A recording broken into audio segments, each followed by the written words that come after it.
Hi everybody! Welcome back to my vlog. For today's video, maghimo ta og UMMB or Urea Molasses Mineral Blocks or pwede rin siya tawgon og mineral blocks. Unsa man ang mineral blocks? These are blocks which contains of minerals and nutrients na kinahanglan sa mga ruminant animals, especially aning baka.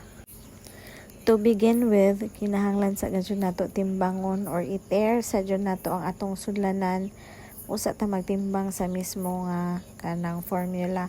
For example, kaning urea, timbangon sa nato daan ang Manila paper nga gipatungan usa nato butangan kay aron ma-zero siya ang timbang ra gyud ang amount ra sa timbang sa urea ang atong makuha. So kinahanglan tag 80 grams, so mo to nakuha na nato. And then kanipod pagtimbang na mo aning molasses is amo pagadyong gi-tear daan ang kaning Manila paper o kaning kabo usa na mo gisudlan kay para kung unsa ang timbang sa molasses makuha jud namo. For 50 grams man namong kinahanglan, so money tansyahon namo nga maabot na siya og 450 grams. And then okay na, pwede na namo ni i-mix with the urea. So para di mo maglisod tanan nga mga dry ingredients usahon, and then tanan nga mga wet nga ingredients is usahon pod inig mix.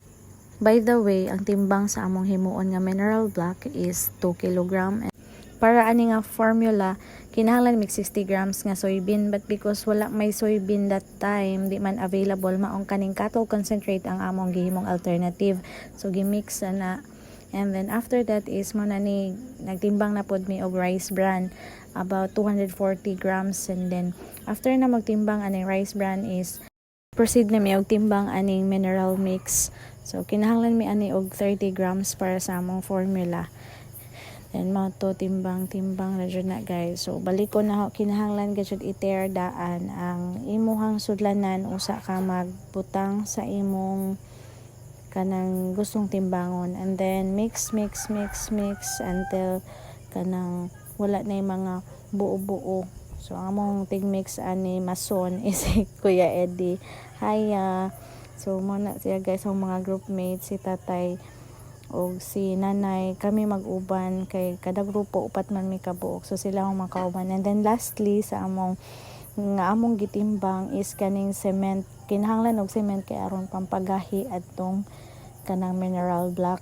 So basi makaingon mo pwede din na kanon guys, kuan man siya kanang tilap-tilapan na jud na supposed to be sa baka. So kinahanglan bantayan jud og adyo aron nga dili pod masobra. Like for example sa usa ka mineral block 1 minute ra kanon or 1 hour, so makadaot jud na siya guys. So kinahanglan ka jud og monitoring or kanang bantayan jud pod nga, like for example ang 2 kg nga mineral block, so pwede na siya ma-consume sa baka in 2 weeks or 3 weeks or 1 month pinakadugay, or kamoy bahala kung sa dyan aw ninyo. So nga na guys, hinay-hinay ra gajud og kanang naay butang bitaw kay aron nga ma-mix gajud thoroughly kung unsa man gani ang among mga gipang mix.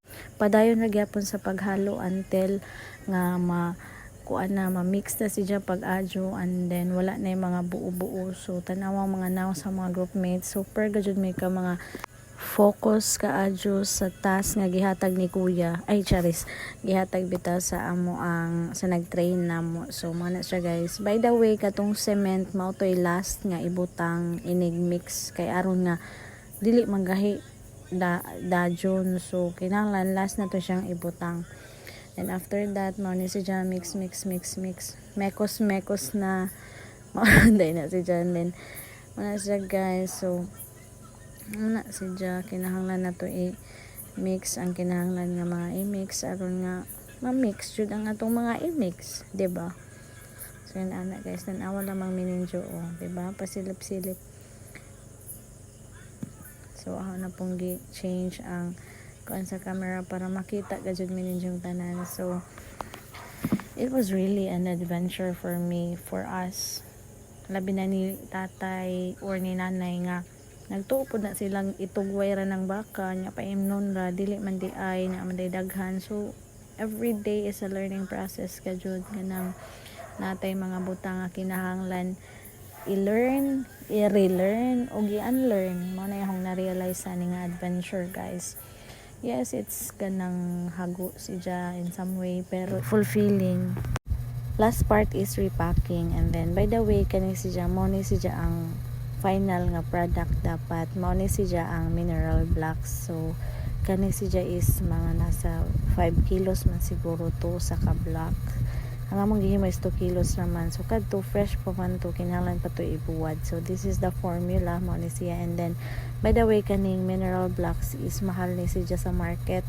Ang usa ka buok katong ipakita is tag 300, and then kung duha or tulo murag tulo ka buok 1k murag nga na mag-range siya. So mahal jud siya guys, pwede siya himuon na tong business o whatsoever. Maora to guys, diri ra ko to bahong vlog, but before that ipakita sa naho akong friend. Thank you for watching.